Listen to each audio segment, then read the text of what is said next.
This is just a note.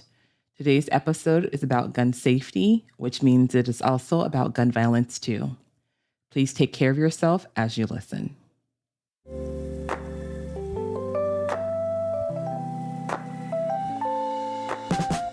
Welcome back to Feminism Now.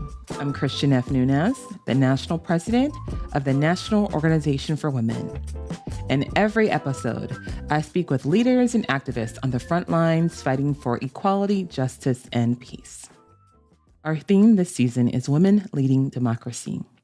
We're talking about issues that are important to women and our allies. And one of those issues is gun violence. In the 2022 midterms, gun violence was listed as one of the top 6 priorities for voters, higher than immigration or education. NOW is committed to ending violence against women in all of its forms. And one of those forms is gun violence. We all deserve to conduct our lives in safety and peace. What do you think? We'd love to hear from you. Please send us an email at feminismnow@now.org. Now let's get to the show. So many people in this country are parents and many are students. Some are both. And since the 1999 school shooting of Columbine High School in Colorado, parents and students alike have realized that young people and their teachers are not safe in schools. Our sense of unease isn't limited to just schools anymore. Mass shootings occur at places of faith, in the grocery stores, movie theaters, and parades. And gun violence isn't limited to just mass events. In 2021, 81% of murders in the United States involved a firearm. There has been a consistent increase in gun murders and gun suicides in the United States, especially in the last decade. The weight of this gun violence falls most heavily on communities of color. Black women are more than twice as likely as white women to be shot by an intimate partner. Indigenous women face 3 times the risk of gun violence than white women. And even when we escape unharmed, millions of women have been traumatized and threatened with firearms, causing lasting trauma. But there are ways to make our world safer. There are things that we can do. And that is why we are so pleased today to have with us Angela Farrell-Zabala. She's the first executive director of Moms Demand Action. Previously, she was the senior vice president of movement building for Everytown for gun safety. And now she is growing the largest, you hear me, the largest gun violence prevention grassroots network in this country. Angela, we are so pleased to have you with us today. Thank you for joining us on Feminism Now. Thank you so much. It's an honor to be here with you. Yeah, so I am so excited to really bring this conversation to the feminist space because a lot of times I feel like it gets left out or it gets very siloed when we talk about gun violence, particularly, or we only talk about it in very small spaces. But it really is a feminist issue. So can you start off by just telling us a little bit more about how Moms Demand Action got started, the history about that, and how that intersects with the feminism space?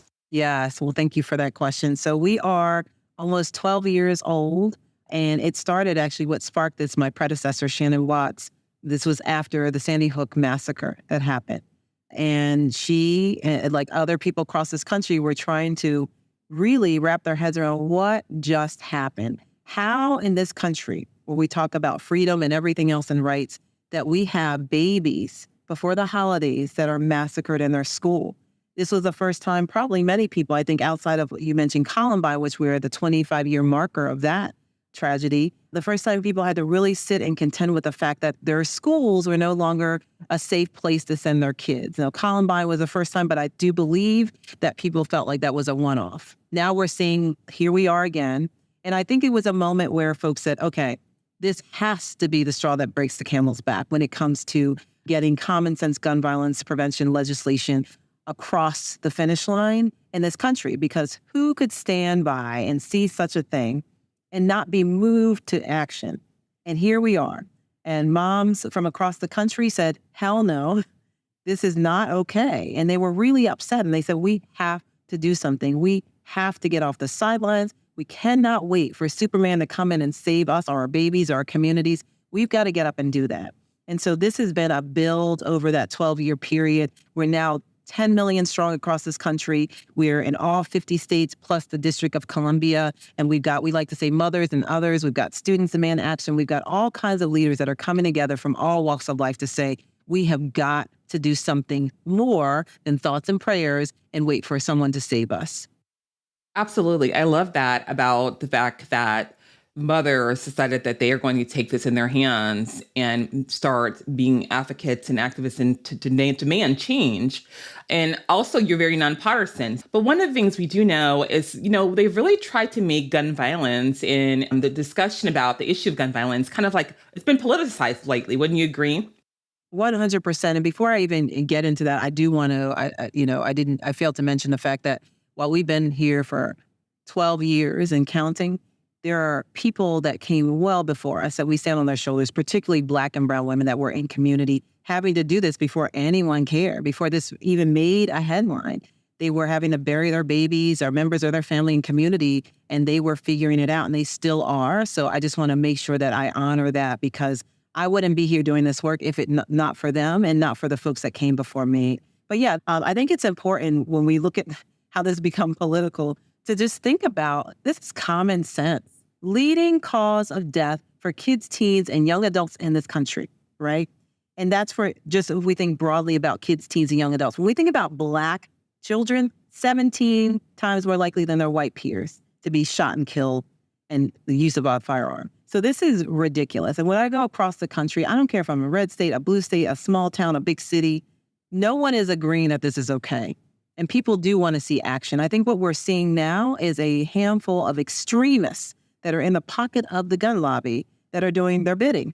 Because when we see real people on the ground, when I'm having conversations with folks, and again, doesn't matter what state I'm in, they want to see action. They're actually really tired of this. And whether it's the daily gun violence, because we talk about school shootings, but that really is just the tip of the iceberg.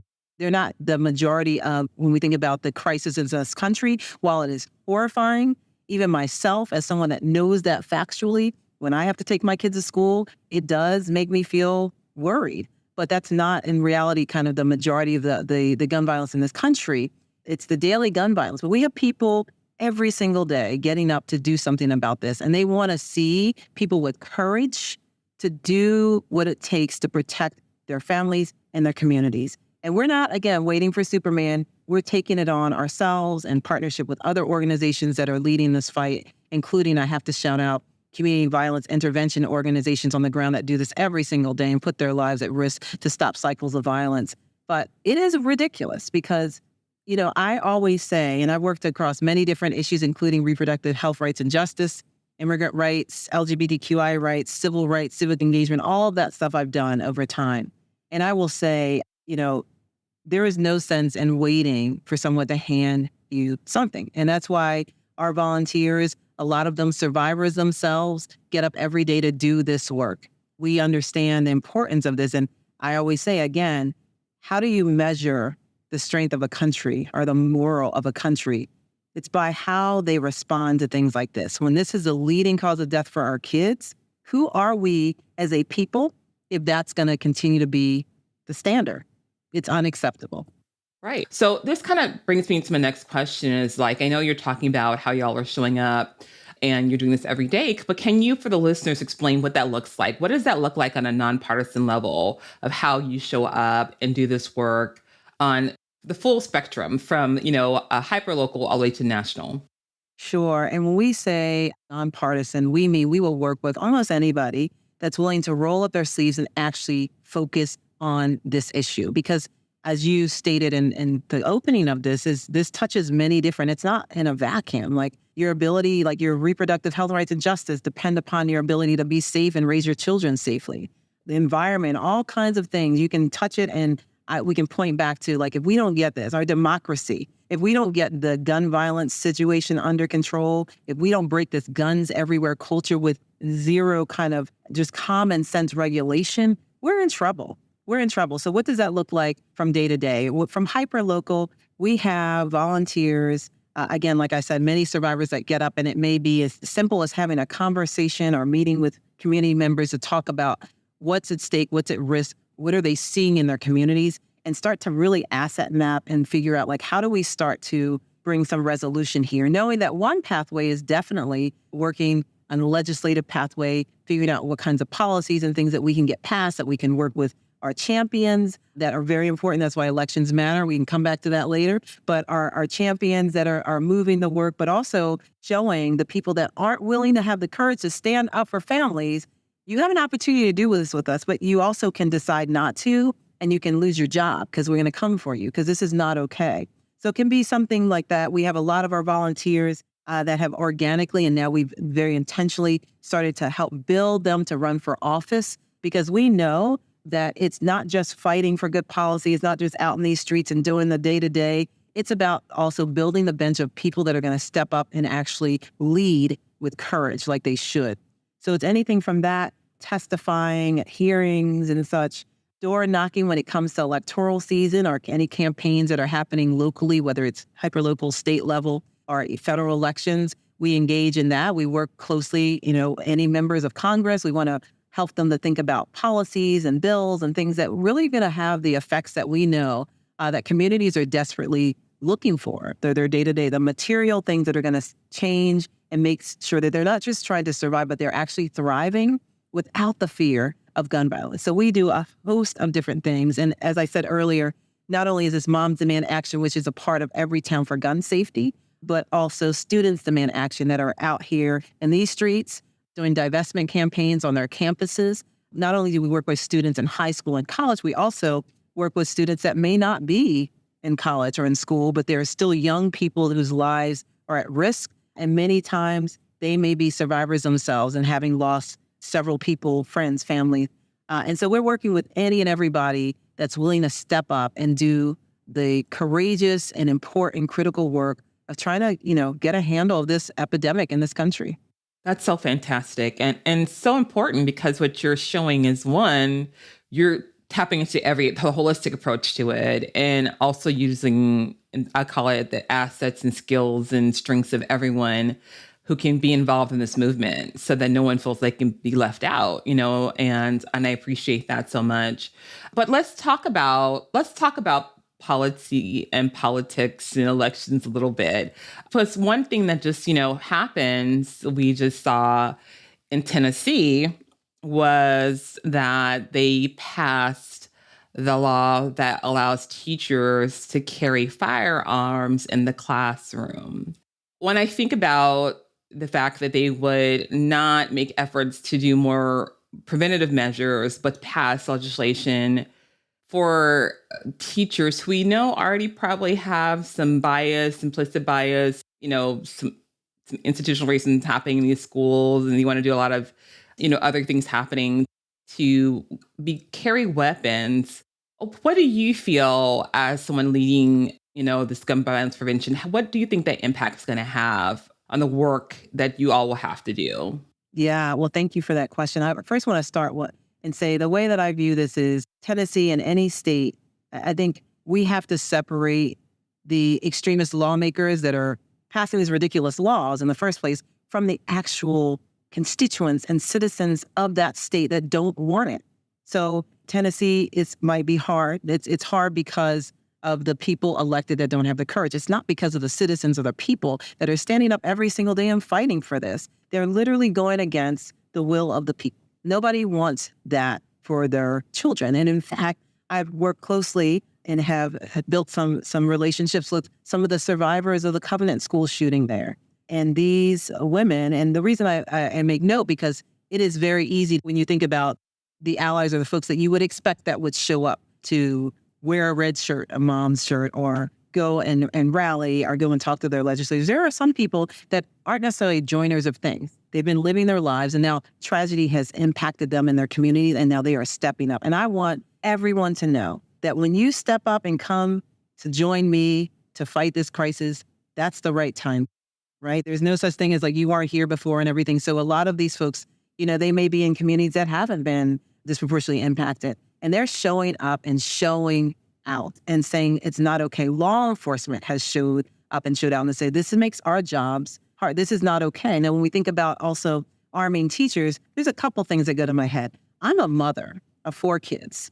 How ridiculous is it that I want to pull up and drop off my kids to a school that basically feels like a prison of some type. What does it look like? How does it impact students who may also be survivors and traumatized when there's a teacher? And it's not just teachers, it's faculty too. So that means the person serving the lunch, it means it could be the custodian, are armed. What is that saying to our children that are already the lockdown generation, right? Number two, imagine these teachers are already, again, through drills or trained that if something does go wrong, that they are pulling the kids together, making sure they're keeping them quiet, pulling down the blinds, doing all the things you do, keep away from windows. But now you're adding the extra burden that they're going to go confront a suspect and leave maybe a class of kindergartners there to fend for themselves. How absolutely outrageous.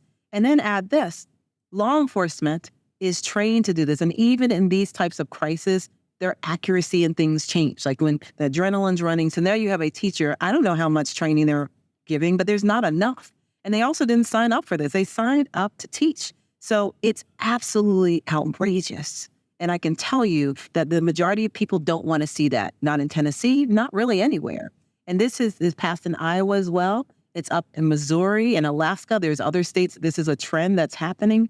We're going to keep showing up and fighting. We're going to keep building a coalition of the willing that are going to stand up and say, enough is enough. And while that's important for us to do, it's also equally important to build a bench of leaders that will have the courage, again, to not do such ridiculous things. This is not proactive. Do you understand that we're arming more people? If more guns made us safer, we wouldn't even be talking right now because we'd be the safest place on the planet. That's not the case. Tell me what happens when the teacher doesn't securely store that firearm and a kid gets a hold of it. Also, tell me when a faculty or teacher, who are humans as everyone else, has a bad day or something happens, whether it's threatening someone with a gun or any incident happens or goes off in their pocket or whatever, wherever, however they're holding or not putting and storing the guns. Like, this makes no sense. We're turning this into a situation that only can escalate. And so we're going to keep fighting. And most of all, we're going to remember the people that did not stand up for Tennesseans or whoever else, whatever state other states are doing this, and we are going to come for them, period. And just think about the fact that when we usually have when we think about, we want to focus on mass shootings or when shootings happen at school, there's a good portion of the time that the people that are perpetrating are former students. So now you have a teacher like, I'm going to be confronting a former student, like a shoot off. What is this? So I think, again, we want to focus, and I want to make it very clear, because I said we're going to come for folks. I don't want that's and not in a violent way, in the political way, electorally. If you're not doing your job, you can find another one, okay? Because this is not where you need to be if you're not willing to stand up and do what's going to make people safer and the will of the people, frankly. So we're not going to let up. Yeah, accountability 100%. So we're not going to let up. We're going to have to continue to point and show not just at what is at stake if we allow this trend to continue, but also we have to uncover what is behind this, right? I want to make sure people are seeing that the gun industry in particular, the bad players in the gun industry, they're raking in $9 billion a year, blood on their hands. There are ways that now, today, they could actually make their products less deadly, and they can kind of innovate towards safety and not more lethality. And that's actually what's happening right now. So there's ways we're going to do industry accountability. We're going to do accountability of elected officials. We're going to keep making sure we're spreading the word and having people show up, tell their stories, and make sure your neighbors, your friends, your family know what's at stake. This is heinous, and this is not inevitable. We actually have the tools to make this right. I really appreciate you pointing this out, because a lot of times I feel like we always hold accountability in balance. We want to put all of accountability on the perpetrator or the person who, when I say perpetrator, I'm meaning the person who actually commits the crime. And they're not, to me, the only perpetrator in it, right? So they're just a person who actually committed the crime. But the person who made semi-automatic weapons available to everyday persons on the street, why does anybody need a semi-automatic weapon? It is not a sport. It is not a sport hobby type of, weapon. So you have to think about, like you just named, the people who are producing and manufacturing these weapons, the people who are selling them, the people who are using this to make profit. Everyone, there's an accountability on all levels. So I really appreciate you just pulling that out, because so often we're always like, well, that person did this, but what else is behind it? What's the root cause behind this? Right. Let's go up the chain and see how it got to this place in the first place. You mentioned having weapons of war. That's one thing. They have no place in our communities, neighborhoods, and streets. We work closely. I have veterans in my family. I have gun owners in my family, and nobody agrees that this makes any sense. And we work closely with veterans too. We have a veteran advisory council in every town, and many of them are like, we have, the motto is safety, training, and accountability. And how is that happening in kind of average civilian, even on base? Like, you can't just carry your weapon around so there's ways, like, if we are not, again, against Second Amendment. So if you're a gun owner, you must be responsible. And there are weapons that we should not have accessible to everybody. On top of this, I think what is so frustrating is that we actually have the answers. We actually know how to prevent these tragedies in the first place. Instead of starting at the back end, that we're just going to assume that people are going to be shot. So our people are going to come in with guns, so let's just arm. Like, why don't we start from the top and just say, hey, there's things that we can do right now, common sense measures we can take to prevent. Number one, if you're a gun owner, secure stores. Securely store your firearm so it doesn't get into the wrong hands in the first place. That's young people, right? Like, there's so many unintentional shootings that happen that many people don't talk about, but you just find a loaded gun under a bed or in a drawer or on a shelf or wherever it may be. Do you know how many young people lose their lives or either take someone else's unintentionally because that was not properly stored? That's the first thing. So we should be able, at the very least, to say you should securely store your firearm. We have people that have their guns in their car, their glove box. And this is now kind of a leading crime here, is to go in and break into a car to steal a gun and to use that. Like, that's not, so here we are. There are places that are saying that they actually disagree that an owner of a gun should report a stolen or missing gun. Like, they feel like that is not a thing that they should be pushing. These are legislatures. These are extremists that say this can't happen. They don't think you should have to securely store your firearm. What is it that you want? What are you doing? Because if we're not against Second Amendment, and we're fine that people are gun owners. I have gun owners in my family, totally fine, but they're responsible. These common sense solutions could actually help to keep guns out of the wrong hands in the first place. And we could even start there. There's so much more that we could do, but we surely can agree on that. Absolutely. Absolutely. I totally agree with you. We'll be back with more from Angela Farrell Zabala in just a moment before we take a break to talk about some action now. We would love to invite you to our upcoming virtual symposium, the Racial Justice Summit. It is on June 18th, starting at 6 p.m. This is our 5th annual Racial Justice Summit, and we are so excited. The theme is Demanding Racial Equity Now. We would love to see you virtually at our symposium, and you can visit now.org to register. Join and help us take action now. Let's get back to our interview. Angela, this has been such a great conversation, and I'm so glad that you're really talking about the really plausible, realistic solutions that can be done right at the very beginning, preventative solutions, right? Because so often people make it seem like it's so hard, like the work is so hard to do. But can you tell us some more about simple solutions and policies that are in the works right now that can really help transform and make our country safer? Yes, we absolutely have a lot going on. And the way that we do our work, Moms Demand Action in every town, is that we really are honing into the different states and regions, so we make it fit every place. And so some of the things that we're, in addition to, I mentioned secure storage, we're thinking about extreme risk protection orders. This allows someone to flag if there is a person that is in crisis and is a danger to themselves or others. When we talk about gun violence, I'd be remiss if I did not mention it's not just homicide, gun homicide, which most people think about. Gun violence is gun homicide. There's pieces around domestic violence and intimate partner violence.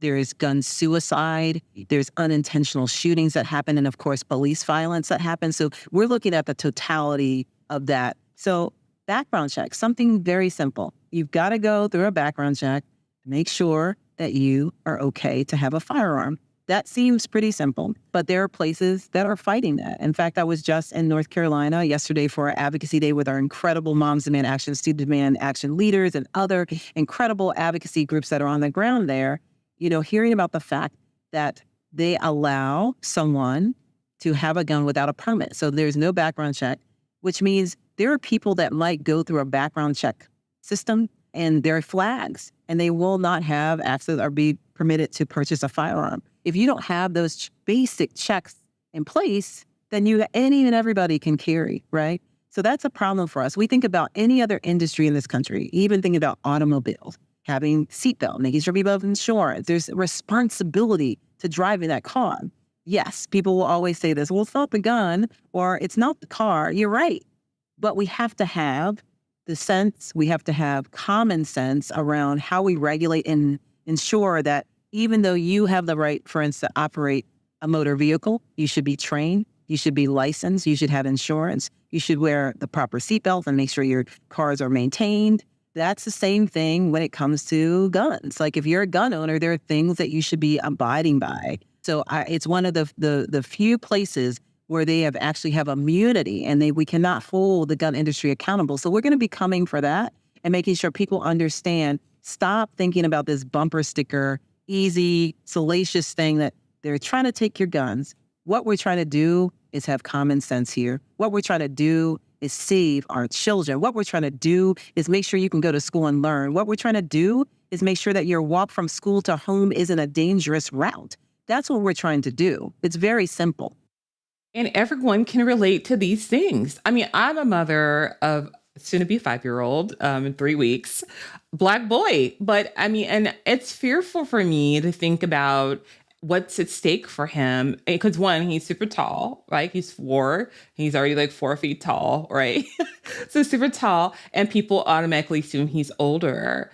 And also my son has autism. So there's other things that appear. And so sometimes he doesn't so I have so much anxiety at times worrying about how someone will over criminalize him or assume about his behavior because he's a Black child and what that might look like. There's an additional fear for me as a Black mother with that for my child with gun violence, And so I think what you're talking about, we're talking about common sense and getting people to understand, these everyday things is so, so, so extremely important because it really impacts everyone in every single way.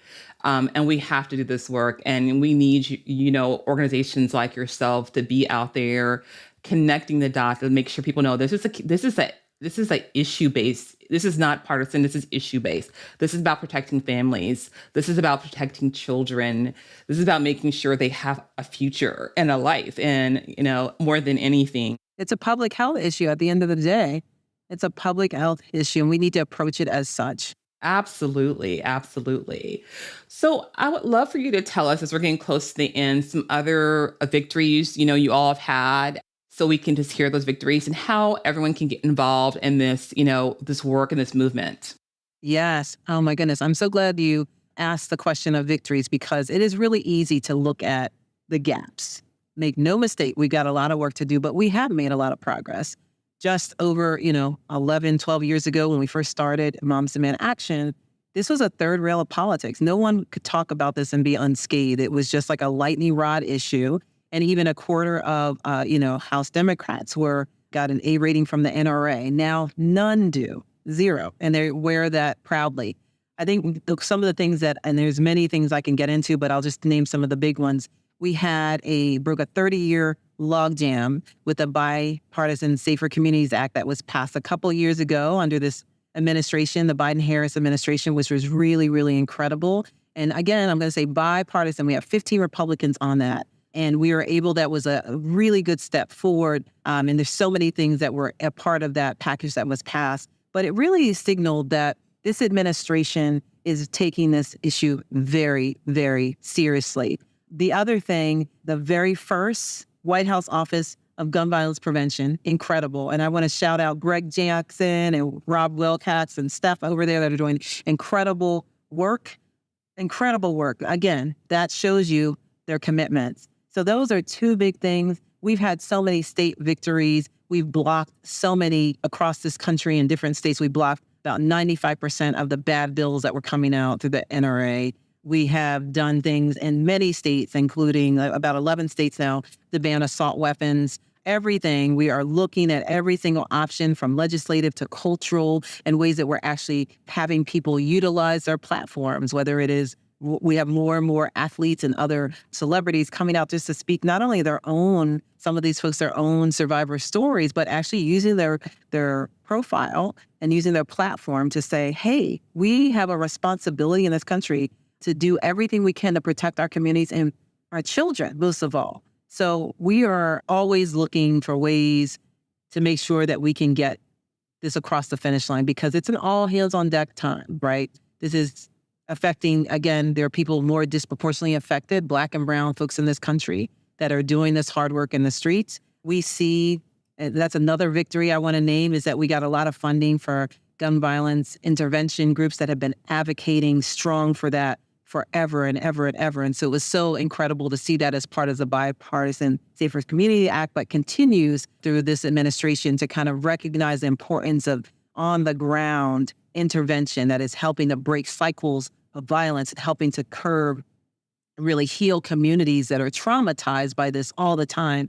And many of those stories never even break a headline. So there's a lot to be done, but look, we're moving this, and people most of all are running and winning on this issue. I was in Virginia just for the midterms, and we're having an election coming up. There's elections happening all the time. And we see that folks are stepping up and talking about how important this issue is and what they want to do to make sure they're keeping our families safe. And that is driving voters to say, yeah, you're right. I am tired. They are winning on this. So this is not something to run away from anymore. And so we are fired up and ready for the upcoming election to make sure that we are out here strong, that we're supporting candidates that are going to make sure that they are prioritizing the health and well-being of our families.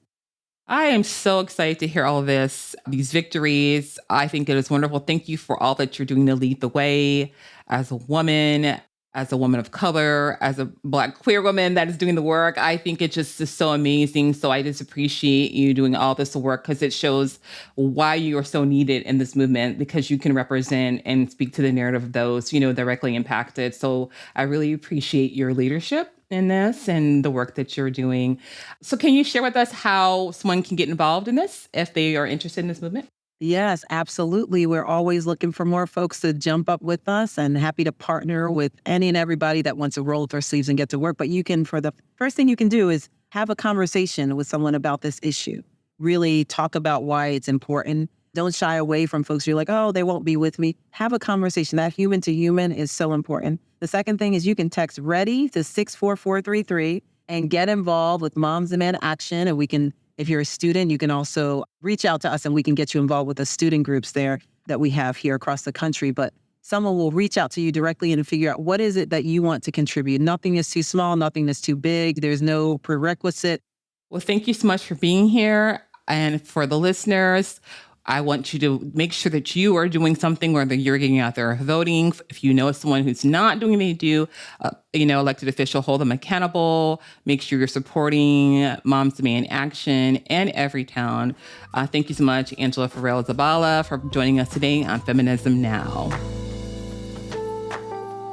Thank you, listeners, for being with us as we use season 2 of our podcast to showcase people making a real difference to women and their allies in democracy.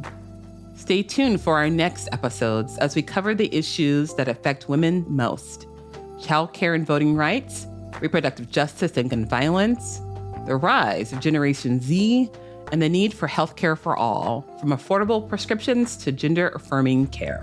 This podcast, Feminism Now, is a production of the National Organization for Women and Vox Topica. I'm Christian F. Nunez, NOW's national president. And if you like what you hear, please go to now.org, read up on our core issues and our approach to advancing women's equality. And get involved. We'd love to hear from you. Send your thoughts to feminismnow@now.org. Thanks for listening, and we'll see you soon.